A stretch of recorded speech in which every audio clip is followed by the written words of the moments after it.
Hòa Bình province aims to boost investment. And in our crosstalk, paving the way for renewable energy in Vietnam. Hello there, you're tuning into another edition of BizLine here on VTV International. I'm Hoàng Hằng, and let's now take a look at some economic highlights over the past week.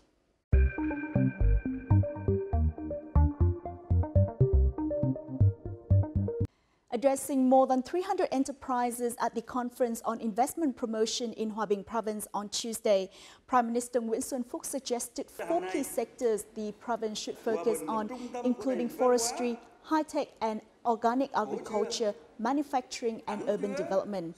The Prime Minister requested Hòa Bình to carry out good planning with a clear vision in order to successfully develop the 4 key sectors. This is aimed to take advantage of its proximity to Hanoi and the Hòa Lạc Hòa Bình Expressway. He also asked the province to improve its business environment. The gross domestic product or GDP of Vietnam this year is forecast to increase by 6.8% due to stable macroeconomic conditions. This is according to World Bank's annual report taking stock released on Tuesday. According to the World Bank, Vietnam's trade balance is improving. The surplus is high and inflation remains low. However, for the medium term, the World Bank forecasts that Vietnam's growth will follow global trends. GDP is expected to decrease gradually to 6.6% and eventually to 6.5% by 2020.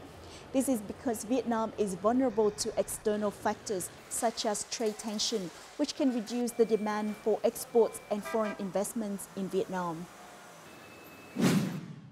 Vietnam will have a new fund focusing on bond investments under the name Lotus Bonds Fund. This is part of the plan Lotus Investment Management unveiled to its investors. Vietnamese bonds only account for 20% of the national GDP, while the rates of Singapore and Thailand rest around 83% and 75% respectively. According to specialists, corporate bonds will achieve substantial growth and are proven to provide various opportunities for fund agencies and changes to policies in the field.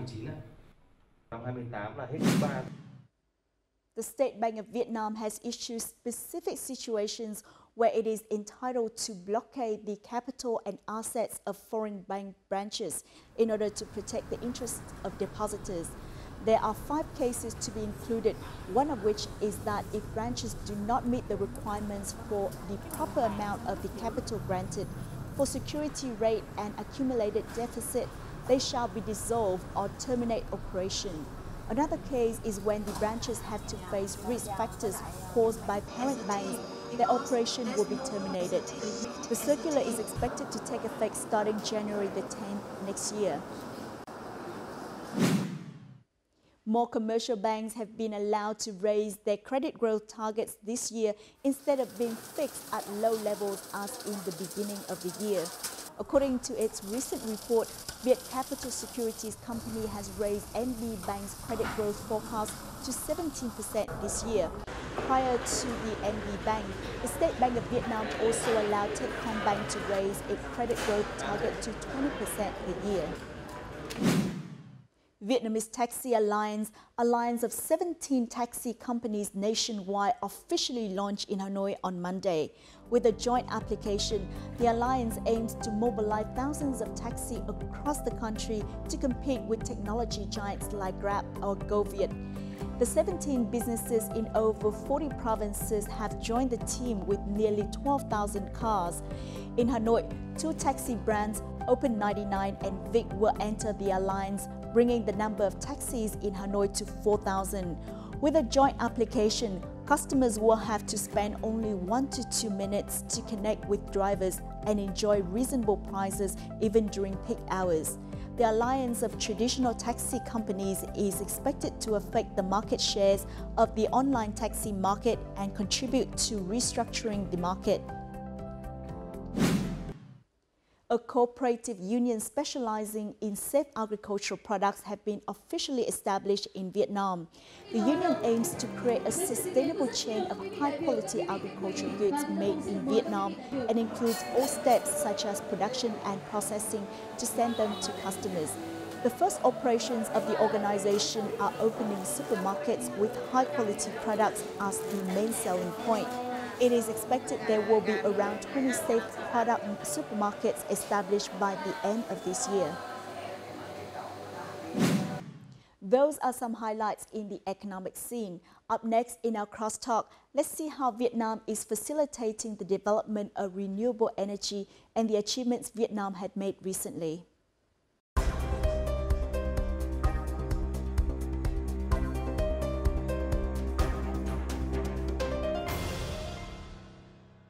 With fertile resources of renewable power, Vietnam has been making efforts over the years to facilitate the development of solar power and wind power. According to a report of the Ministry of Industry and Trade, by the end of November, more than 120 solar power projects with a total capacity of over 7,000 megawatt peak were approved to be included in the Power Development Master Plan of Vietnam. However, there are still difficulties to be tackled for the renewable sources in Vietnam to be fully utilized and attract more investors. This edition of Bizline will delve right into that.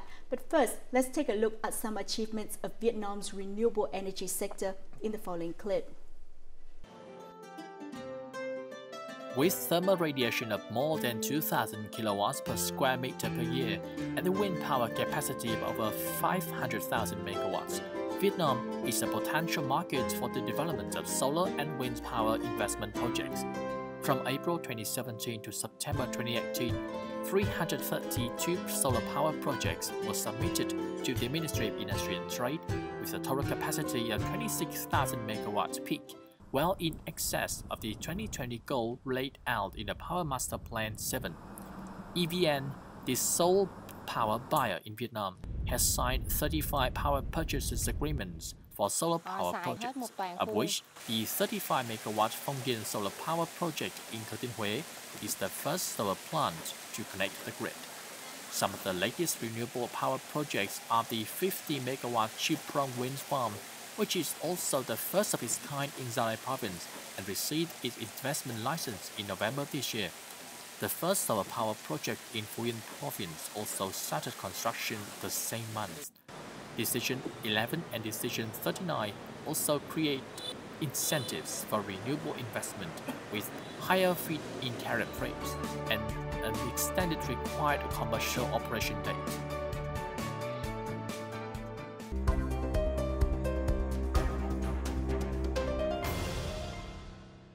We have invited to our studio today Mr. Koos Nephius, a veteran expert on renewable energy development and climate change in Vietnam, to have a deeper insight into renewable energy investment. Well, thank you so much for joining us. You're welcome. First of all, Vietnam has been making efforts to attract investment into renewable energy. So what is the current big picture that you see from Vietnam's renewable energy development, and what has changed over the years? In the past years, most private investment into the electricity sector have been in hydroelectric plants. Yeah? So both domestic banks and some international money. Very little has so far actually happened in solar or in wind power, or even in biomass-based power. The majority is hydro. This is changing now. All the newly licensed projects are looking for private money, be it national or international, or in many cases a bit of both. It is also a change simply because the technology has become cheaper. It is possible for you to invest in that instead of in a tourist resort or in a factory, and be able to both serve the country or ensure there is sufficient power and earn your own money. People have started to realize internationally and in Vietnam that it can also employ more people in renewable energy. There are jobs in manufacturing, in construction, and there is already an export industry in Vietnam. So if you build it inside the country itself, that will be a boost for an already growing industry. So that is excellent news as well.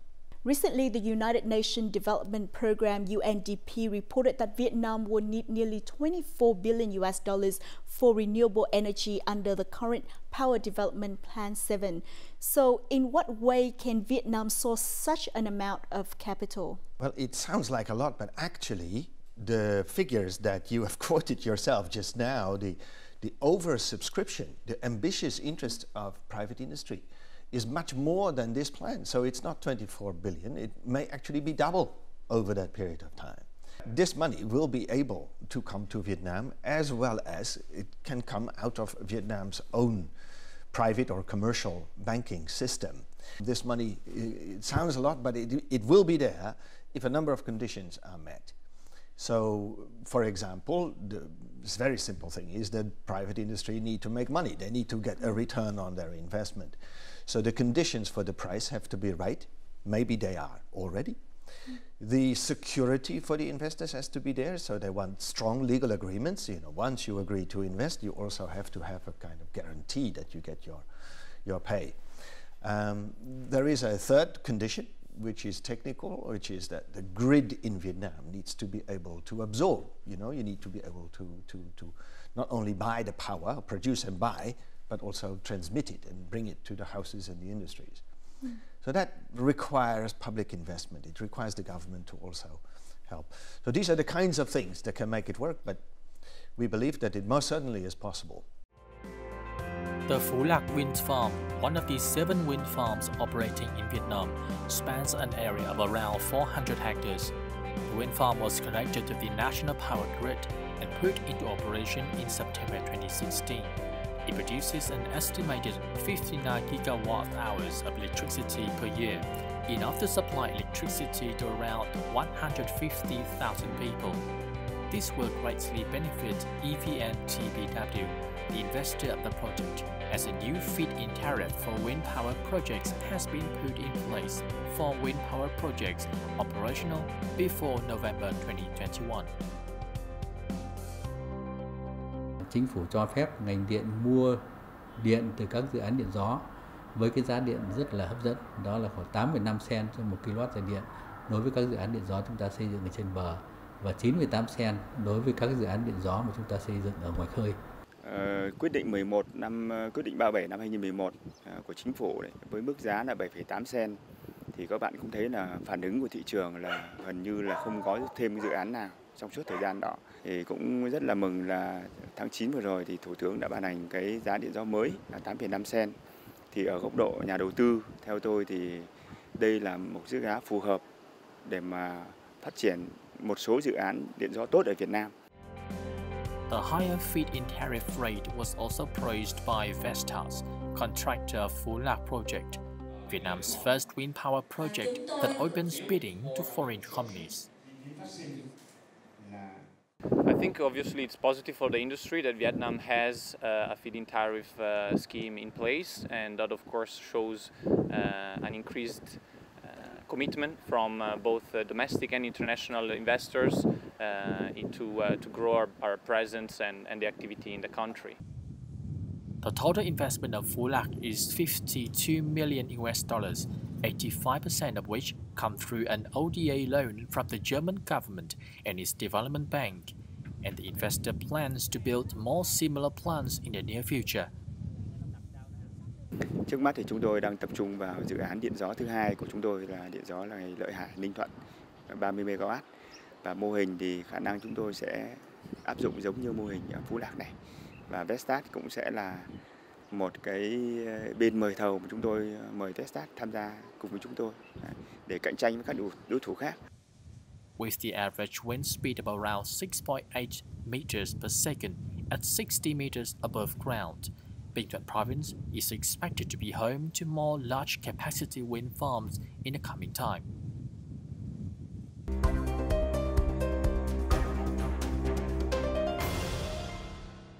One very important incentive for renewable energy investor is the feed-in tariff rate of 9.35 US cents per kilowatt hour for solar power and 8.5 and 9.8 US cents for wind power projects. So can you elaborate more on this? These are feed-in tariffs, and they are what we call a policy instrument or a policy tool for the government and EVN to enable private investment to happen. It sounds like a fairly high price to some people, and it is not very low by international comparison. So that is correct, and we have now evidence the private industry, both from Vietnam and internationally, are interested. With these prices, they think they can invest. So that's the good news. The maybe downside is that these are tariffs that have been agreed by the government, but they are temporary. So the solar PV feed-in tariff of 9.35 US cents per kilowatt hour will expire in June next year. It means an investor must complete and connect, produce and sell before the 30th of June 2019. Now, what if they invest $50 million, but they don't manage the deadline? So they will lose all their money, or will they lose part of their money? So that means there is a perceived risk because of the deadline and because of not knowing what happens after the deadline. So these private investors are saying, great policy, however, we want more security. We want you to tell us what happens after the 30th of June. Maybe the price will be a bit lower, but it doesn't matter. What matters is that we don't know. So the policy, as I say, can improve a little bit by providing a clearer, what they call a roadmap for pricing into the future. Transparency as to what is the plan, you know, and who will issue it when, that, you know, security and transparency, predictability, these are keywords for private investors and private industry that they are very clearly concerned about. But having said that, the policy itself has attracted interest. That is very clear. From the end of 2017 to mid-2018, Bến Tre province licensed 11 wind power projects. Recently, the province also sought partners to build solar power plants. One of the favorite companies is Sao Mai Group, which has experience in building solar power plants. Tập đoàn Sao Mai phải phát triển rất là đa lĩnh vực, đa ngành nghề, trong đó có năng lượng tái tạo. Thì phải nói với cái tiềm năng và thế mạnh của Sao Mai hiện nay, thì tôi nghĩ rằng Sao Mai đầu tư vào Bến Tre năng lượng mặt trời là phải thích hợp trong cái thời điểm này. Dự án Bến Tre thì tỉnh đã giao cho Sao Mai đang lập dự án ở huyện Ba Chi và tới đây là Thạnh Phú, vân vân. Những cái nơi mà những cái đồng muối chết mà có thể là biến nó thành những cái nhà máy năng lượng sạch để phục vụ cho nền kinh tế của đất nước. 3 years ago, Sao Mai Group successfully connected a 1.06 megawatt solar power plant to the national grid, which was the biggest of its kind in Vietnam at that time. In October 2017, Sao Mai Group continued to invest in a 210 megawatt solar power plant in Tịnh Biên District, An Giang Province. Operational since April 2017, the solar power plants at IDI Seafood Company in Đông Tháp Province helped save 10% of expense on power, which is equivalent to $210,000. The two solar power plants to be completed in Bến Tre have a capacity of 50 megawatts each, and a total investment of $200 million.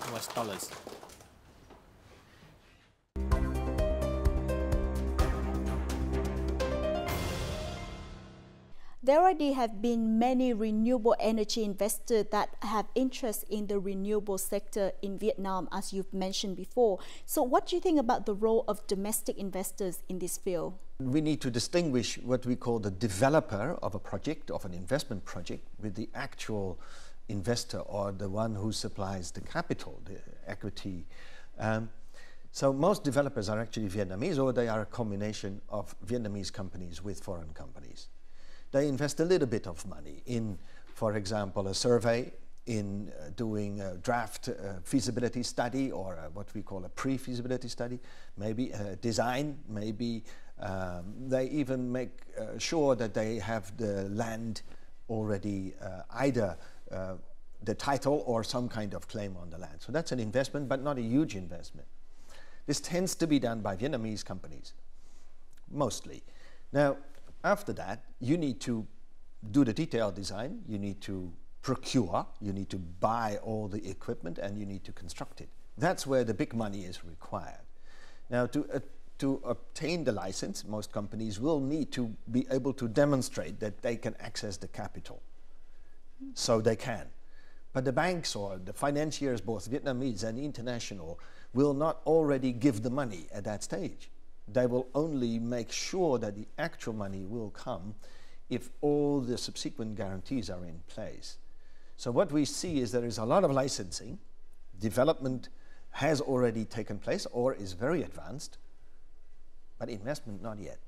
Out of the 120 licensed projects that you have referred to, not everything is under construction because not all the financing is finally agreed yet. The growing number of renewable energy projects also pose a risk for capacity overload to the power transmission lines. So what are your recommendations for Vietnam to prevent this? So it's true that there is a risk, but the risk is not right now. In fact, if you compare the Vietnamese grid, the Vietnamese transmission and distribution network compared to other countries, similar countries, it's very, very high quality by comparison. So the first couple of % of renewable energy, wind or bio or solar energy, is not a big problem. Also, you must also realize that the projects currently are relatively small. So the overload again is not a big issue yet. So for the short term, no real major risk. But yes, you are right, the risk of overload exists if a number of things don't happen. First is that if all the projects are planned in one or two provinces, obviously the transmission lines there cannot cope with it, and further investment is required to increase the capacities. Secondly, if everything is nearby where the wind and the sun is in one place, then all wind turbines will slow down if the wind slows down. But if you spread, if you have some wind turbines in the north, in the center and in the south, then if it doesn't have a strong wind in the center at one point, maybe in the south or the north, it will be better. So the fluctuation evens out and the pressure on the grid will also reduce. Same as with the sun. If there is a cloud here, there may not be a cloud there, so it will even out. Good planning is key. Second issue is that where do you invest? What is necessary to increase the capacity of the grid to receive renewable energy? And who invests? So the private investment is very capable of doing production of power, wind turbines, solar energy, biomass, but not grid. If there is some investment that needs to be prioritized, it should go into the infrastructure. To ensure power security in the coming years, the Power Development Master Plan 7 sets a plan that Vietnam will use 9.9% renewable energy in the power mix by 2020. Renewable energy, in Vietnam is becoming extremely important. You know that Vietnam is facing different challenges. It has to increase its share of electricity generation. Vietnam is going to need a broad, diverse source of energy going forward. However, there are challenges to pursue the goal of the Power Development Master Plan 7, despite the growing interest in renewable energy. Cái việc mà để đáp ứng được khi mà các cái năng lượng tái tạo đưa vào thì phải có các cái đường truyền tải để có thể tiêu thụ được. Thì cái này là trong cái quy hoạch thì chúng ta sẽ phải đồng bộ khi mà đưa các cái năng lượng tái tạo thì phê duyệt các cái bổ sung năng lượng tái tạo thì cũng phải đồng bộ với cả cái bổ sung về các cái đấu nối truyền tải tiếp theo. The demand for power in Vietnam in 2018 is 10% higher than the previous year. Renewable energy seems to be a feasible solution when thermal power is facing a lack of coal and hydropower poses a safety risk to local residents.